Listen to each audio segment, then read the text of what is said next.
খুলনার ডাকুপের লাউডুপ ফেরিঘাটে এডিপি এর উদ্যোগে পানির ট্যাঙ্ক ও সেলাই মেশিন বিতরণ করা হয়েছে। বিস্তারিত জানাচ্ছিলেন মোহাম্মদ শামীম হোসেন, স্টাফ রিপোর্টার, খুলনা থেকে।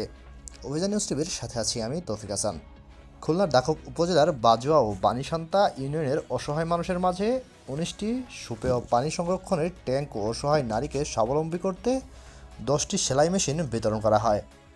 বার্ষিক উন্নয়ন কর্মসূচি এডিপি অর্থবছর 2024-25 বাস্তবায়নে উপজেলা পরিষদ ডাকুব খুলনা উদ্যোগে স্বাগত জানিয়েছেন সুবিধা গ্রহণকারী জনগণ। পহেলা মে বৃহস্পতিবার বেলা 12টায় লাউডুপ ফেরিঘাট সংলগ্ন উন্মুক্ত খোলা স্থানে এই বিতরণ অনুষ্ঠানে উপস্থিত থেকে পানির ট্যাঙ্ক ও সেলাই মেশিন বিতরণ করেন উপজেলা নির্বাহী অফিসার মোহাম্মদ আসমত হোসেন, উপজেলার সহকারী কমিশনার মোহাম্মদ জুবায়ের জাহাঙ্গীর, উপজেলা এজিডি ইঞ্জিনিয়ার জাহাঙ্গীর আলম, উপজেলা সার্ভেয়ার মিলন হোসেন, বানিসান্তা ইউপি চেয়ারম্যান সুদেব কুমার রায়সহ স্থানীয় জনগণ। যে কোনো কাপড় একটা কাপড় সেলাই করলে 300 টাকা নিচে কোনো কাপড় সেলাই আছে?